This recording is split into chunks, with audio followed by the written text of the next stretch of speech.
ಈ ಹೊತ್ತಿನ ಪವರ್ ಫೋಕಸ್ನಲ್ಲಿ ಚರ್ಚೆಯ ವಿಷಯ ಲೋಕಸಭೆಯಲ್ಲಿ ವಿಪಕ್ಷ ಕಾಂಗ್ರೆಸ್ ಭಾರಿ ಹೈಡ್ರಾಮವನ್ನೇ ಮಾಡಿತು. ಕಾಂಗ್ರೆಸ್ ಹಂಗಾಮ ಹೆಂಗಿತ್ತು ಅಂತಂದ್ರೆ ನಿನ್ನೆ ಸಂಜೆ 5 ಗಂಟೆಗೆ ಪ್ರಧಾನಿ ಮೋದಿ ಅವರು ಭಾಷಣ ಮಾಡಬೇಕಾಗಿರುತ್ತೆ, ಆದರೆ ರದ್ದಾಗುತ್ತೆ.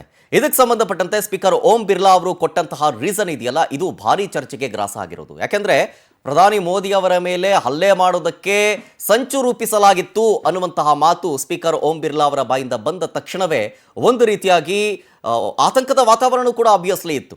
ರಾಷ್ಟ್ರಪತಿ ಭಾಷಣದ ವಂದನಾ ನಿರ್ಣಯದ ಮೇಲೆ ಮೋದಿ ಅವರು ಭಾಷಣ ನಿನ್ನೆ ಮಾಡಬೇಕಾಗಿತ್ತು, ಅದನ್ನ ರದ್ದು ಮಾಡಿದ್ರು. ಇದಕ್ಕೆ ಒಂದಷ್ಟು ಚರ್ಚಾ ವಿಷಯವಾಗಿತ್ತು. ಆದರೆ ಇವತ್ತು ಪ್ರಧಾನಿ ಮೋದಿ ಅವರು ಮಾತನಾಡಿದ್ರು, ವಿಪಕ್ಷದ ಟೀಕೆಗೆ ಆನ್ಸರ್ ಮಾಡಿದ್ರು. ಓವರ್ ಆಗಿ ನಿಜಕ್ಕೂ ಕಾಂಗ್ರೆಸ್ ಕಡೆಯಿಂದ ಮೋದಿ ಅವರ ಮೇಲೆ ಹಲ್ಲೆ ಮಾಡೋದಕ್ಕೆ ಸಂಚನ್ನ ರೂಪಿಸಲಾಗಿತ್ತಾ ಹೀಗನ್ನುವಂಥ ಪ್ರಶ್ನೆ. ಇದೇ ವಿಚಾರವನ್ನ ಈ ಹೊತ್ತಿನ ಪವರ್ ಫೋಕಸ್ನಲ್ಲಿ ನಿಮ್ಮ ಮುಂದೆ ಇಡ್ತಾ ಹೋಗ್ತೀನಿ. ಮೊದಲಿಗೆ ಲೋಕಸಭೆಯಲ್ಲಿ ವಿಪಕ್ಷ ಕಾಂಗ್ರೆಸ್ ಭಾರಿ ಹೈಡ್ರಾಮವನ್ನ ಮಾಡುತ್ತೆ. ನಿನ್ನೆಯೂ ಅಷ್ಟೇ, ಇವತ್ತು ಕೂಡ ಅಷ್ಟೇ. ಕಾಂಗ್ರೆಸ್ ಹಂಗಾಮ, ಪ್ರಧಾನಿ ಮೋದಿ ಭಾಷಣವೇ ರದ್ದಾಗುತ್ತೆ. ನಿನ್ನೆ ರಾಷ್ಟ್ರಪತಿ ಭಾಷಣದ ವಂದನಾ ನಿರ್ಣಯದ ಮೇಲೆ ಮೋದಿ ಮಾತನ್ನಾಡಬೇಕಾಗಿರುತ್ತೆ, ನಿನ್ನೆ ಇವತ್ತು ಮಾಡಿದ್ದಾರೆ. ಹಾಗಾದ್ರೆ ನಿನ್ನೆ ಪ್ರಧಾನಿ ನರೇಂದ್ರ ಮೋದಿ ಅವರ ಭಾಷಣ ರದ್ದು ಮಾಡಿದ್ಯಾಕೆ ಅನ್ನುವಂಥ ಪ್ರಶ್ನೆಗೆ ನಾನು ಈಗಷ್ಟೇ ಹೇಳ್ತಾ ಇದ್ದೆ. ರೀಸನ್ನು ಮೋದಿ ಭಾಷಣ ರದ್ದು ಮಾಡಿದ್ದು ಈಗ ಭಾರಿ ಚರ್ಚೆಗೆ ನಾಂದಿ ಹಾಡ್ತಾ ಇದೆ. ಪ್ರೀ ಪ್ಲಾನ್ಡ್ ಆಗಿತ್ತು ಒಂದಷ್ಟು ವಿಚಾರಗಳ ಬಗ್ಗೆ.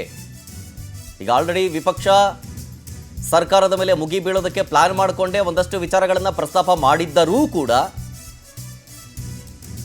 ಅದಕ್ಕೆ ಸಮಂಜಸವಾದಂತಹ ಅಥವಾ ಅದಕ್ಕೊಂದಂತಹ ಸೂಕ್ತ ಉತ್ತರಗಳು ಸಿಗಲಿಲ್ಲ ಅಂತ ಹೇಳಿ ಕಾಂಗ್ರೆಸ್ ಹೈಡ್ರಾಮವನ್ನೇ ಕ್ರಿಯೇಟ್ ಮಾಡ್ತು, ಹಂಗಾಮವನ್ನೇ ಮಾಡ್ತು. ಮೊನ್ನೆ ಸ್ಪೀಕರ್ ಮೇಲೆ ಪೇಪರನ್ನು ಎಸೆದಿದ್ದು ಹೋಗಿದ್ರು 8 ಜನ ಸಂಸದರು ಕೂಡ ಸಸ್ಪೆಂಡ್ ಆಗಿದ್ರು. ಅದರ ಮುಂದುವರೆದ ಭಾಗವಾಗಿ ನಿನ್ನೆ ಒಂದಷ್ಟು ಬೆಳವಣಿಗೆಗಳು ಕೂಡ ಆಯಿತು. ಸ್ಪೀಕರ್ ಓಂ ಬಿರ್ಲಾ ಅವರು ಹೇಳಿದಂತ ರೀಸನ್ ಚರ್ಚೆಗೆ ಗ್ರಾಸ ಆಗಿದೆ. कागज फाड़ पे बैठे थे, उनके ऊपर कागज फाड़ पे बैठे थे, उनके ऊपर कागज फाड़ पे बैठे थे, उनके ऊपर कागज फाड़ पे बैठे थे, उनके ನೀವೀಗ ನೋಡಿದ್ದ ವಿಡಿಯೋ ಮೊನ್ನೆ ಸ್ಪೀಕರ್ ಮೇಲೆ ಪೇಪರನ್ನು ಎಸೆದೋಗ್ತಾರೆ. ಇದೇ ಸಂದರ್ಭದಲ್ಲಿ 8 ಜನ ಸಂಸದರನ್ನ ಸಸ್ಪೆಂಡ್ ಕೂಡ ಮಾಡಲಾಗುತ್ತೆ. ಅದಾದ್ಮೇಲೆ ನಿನ್ನೆ ಏನಾಯ್ತು ಅಂತ, ನಿನ್ನೆ ಸದನದಲ್ಲೇ ಪ್ರಧಾನಿ ಮೋದಿ ಅವರ ಮೇಲೆ ಹಲ್ಲೆ ಮಾಡೋದಕ್ಕೇನಾದರೂ ಸಂಚು ನಡೆದಿತ್ತಾ ಹೀಗನ್ನುವಂಥ ಚರ್ಚೆ ಈಗ ಹೆಚ್ಚಾಗ್ತಾ ಇದೆ. ಕಾಂಗ್ರೆಸ್ ಸಂಸದರ ವಿರುದ್ಧ ಇಂಥ ಆರೋಪಗಳು ಕೇಳಿ ಬರ್ತಾ ಇದೆ. ನಿನ್ನೆ ಸಂಜೆ 5 ಗಂಟೆಗೆ ಲೋಕಸಭೆಯಲ್ಲಿ ಪ್ರಧಾನಿ ಮೋದಿ ಅವರು ಮಾತನಾಡಬೇಕಾಗಿತ್ತು, ವಂದನಾ ನಿರ್ಣಯ ಭಾಷಣ ಮಾಡಬೇಕಾಗಿತ್ತು ಮೋದಿ ಅವರು ಸದನವನ್ನು ಉದ್ದೇಶಿಸಿ. ಆ ವೇಳೆ ಮೋದಿ ಕುರ್ಚಿಯನ್ನ ಕೈ ಮಹಿಳಾ ಸಂಸದರು ಸುತ್ತುವರಿತಾರೆ. ಸದನದಲ್ಲಿ ಪ್ರಧಾನಿ ಮೋದಿ ಅವರು ಕೂತ್ಕೊಳ್ಳೋ ಆಸನವನ್ನ ಸುತ್ತುವರೆದಿದ್ರು ಮಹಿಳಾ ಸಂಸದರು. ಕಾಂಗ್ರೆಸ್ ಸಂಸದರು ಮೋದಿ ಅವರನ್ನ ಟಾರ್ಗೆಟ್ ಮಾಡಿದ್ರ? ಹಾಗಾದ್ರೆ ಸ್ಪೀಕರ್ ಓಂ ಬಿರ್ಲಾ ಅವರು ಹೇಳಿರುವಂತಹ ಮಾತೇನು ಗೊತ್ತಾ? ಈ ಬಗ್ಗೆ ನನಗೆ ಸುಳಿವು ಸಿಕ್ಕಿತ್ತು, ಅದಕ್ಕೆ ಪ್ರಧಾನಿ ಅವರನ್ನ ಬರಬೇಡಿ ಅಂತ ನಾನು ಹೇಳಿದ್ದೆ. ಈ ಮಾತು ಈಗ ಹಲವು ಚರ್ಚೆಗಳಿಗೆ ಮುನ್ನುಡಿ ಬರೀತಾ ಇದೆ.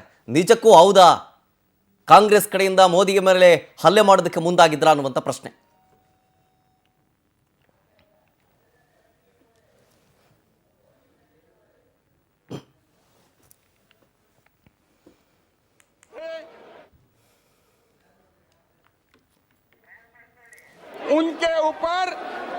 ನಿನ್ನೆ ಸಂಜೆ 5 ಗಂಟೆಗೆ ಪ್ರಧಾನಿ ಮೋದಿ ಅವರು ಮಾತನಾಡಬೇಕಾಗಿರುತ್ತೆ. ಇವತ್ತು ಮಾತಾಡಿದ್ರು, ಇವತ್ತು 5 ಗಂಟೆಯಿಂದ ಶುರು ಮಾಡಿದ್ರು ಅವರು ಭಾಷಣವನ್ನು. ಇದೇ ಭಾಷಣವನ್ನು ನಿನ್ನೆ ಮಾಡಬೇಕಾಗಿರುತ್ತೆ ಪ್ರಧಾನಿ ಮೋದಿ ಅವರು. ಆಗ ಸ್ಪೀಕರ್ ಓಂ ಬಿರ್ಲಾ ಅವರು ಬಂದು ಕೂತ ತಕ್ಷಣ ಒಂದು ವಿಚಾರವನ್ನು ಪ್ರಸ್ತಾಪ ಮಾಡ್ತಾರೆ. ಏನಂತ? ಮೋದಿ ಅವರ ಮೇಲೆ ಹಲ್ಲೆಗೆ ಸಂಚು ನಡೆದಿತ್ತು ಅಂತ. ಯಾಕೆಂದರೆ ಆ ಸಮಯದಲ್ಲಿ ಪ್ರಧಾನಿ ಮೋದಿ ಅವರು ಕೂರುವಂಥ ಆಸನವನ್ನು ಕೈ ಮಹಿಳಾ ಸಂಸದರು ಸುತ್ತುವರೆದಿದ್ರು ಅಂತ.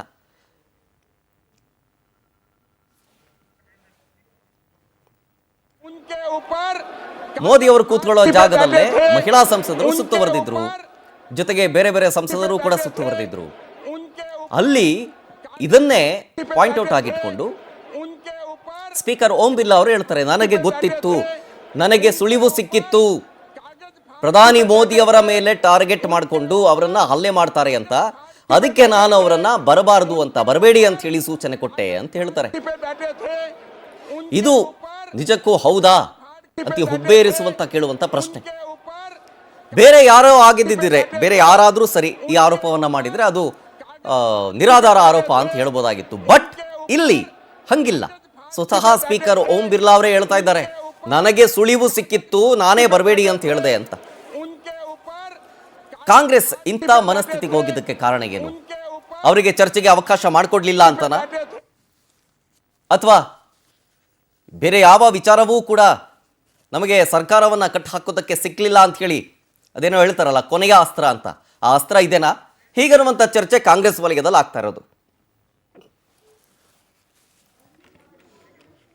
ನೋಡಿ, ಪ್ರಧಾನಿ ಮೋದಿ ಅವರು ಕೂರುವಂಥ ಆಸನವನ್ನ ಸುತ್ತುವರೆದು ಗದ್ದಲವನ್ನ ಏರ್ಪಡ್ತಾರೆ. ಇದೇ ವಿಚಾರಕ್ಕೆ ಸಂಬಂಧಪಟ್ಟಂತೆ ಸ್ಪೀಕರ್ ಓಂ ಬಿರ್ಲಾ ಅವರು ಹೇಳೋದು, ಪ್ರಧಾನಿ ನರೇಂದ್ರ ಮೋದಿ ಅವರನ್ನ ಟಾರ್ಗೆಟ್ ಮಾಡಿಕೊಂಡು ಕಾಂಗ್ರೆಸ್ ಹೇಗೆ ಇಂಥ ಸಂಚು ರೂಪಿಸ್ತು? ಓಪನ್ ಆಗಿ ಸ್ಪೀಕರ್ ಓಂ ಬಿರ್ಲಾ ಅವರು ಬಹಿರಂಗವಾಗಿ ಕಿಡಿ ನುಡಿಯನ್ನಾಡ್ತಾರೆ. ಅದೇ ಕಾರಣಕ್ಕೆ ಮೋದಿ ಆಸನದ ಸುತ್ತ ಸಂಸದರು ಜಮಾಯಿಸಿಬಿಟ್ಟಿರ್ತಾರೆ. ಆಗ ಸ್ಪೀಕರ್ಗೆ ಸದನದಲ್ಲಿ ಏನೋ ನಡೆಯುತ್ತೆ ಅನ್ನೋ ಸುಳಿವು ಸಿಕ್ಕಿತ್ತಂತೆ. ಅದಕ್ಕಾಗಿ ಪ್ರಧಾನಿ ಬರದಂತೆ ತಾವೇ ಹೇಳಿದ್ದಾಗಿ ಸ್ಪೀಕರ್ ಮಾಹಿತಿಯನ್ನ ಹಂಚಿಕೊಳ್ತಾರೆ. ಪ್ರಜಾಪ್ರಭುತ್ವಕ್ಕೆ ಧಕ್ಕೆ ತರುವಂಥದ್ದು ಸದನದಲ್ಲಿ ನಡೀಬಾರ್ದು. ಅದಕ್ಕೆ ನಾನೇ ಹೇಳಿದೆ ಪ್ರಧಾನಿ ಮೋದಿಗೆ ಬರಬೇಡಿ ಅಂತ ನಾನೇ ಹೇಳಿದ್ದೆ. ಹಿಂಗೆಲ್ಲ ಆಗ್ಬಿಟ್ರೆ ಪ್ರಜಾಪ್ರಭುತ್ವದ ದೇಗುಲ ಸಂಸತ್ತಿಗೂ ಕೂಡ ಒಂದು ಘನತೆ ಅನ್ನೋದಿರಲ್ಲ, ರೆಸ್ಪೆಕ್ಟ್ ಇರೋದಿಲ್ಲ. ಅದಕ್ಕೇನೆ ನಾನು ಪ್ರಧಾನಿ ಮೋದಿ ಅವರಿಗೆ ಬರಬೇಡಿ ಅಂತ ಸೂಚಿಸಿದೆ ಅಂತ ಸ್ಪೀಕರ್ ಓಂ ಬಿರ್ಲಾ ಅವರು ಕಿಡಿ ನುಡಿಯನ್ನಾಡ್ತಾರೆ.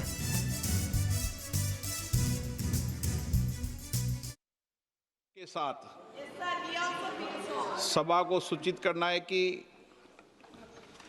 कल इस सम्मानीय सदन के कुछ सदस्यों ने लोकसभा चैम्बर में जिस प्रकार का व्यवहार किया, ऐसे दृश्यों का सृजन किया, वो लोकसभा की शुरुआत से लेकर आज तक कभी नहीं हुई।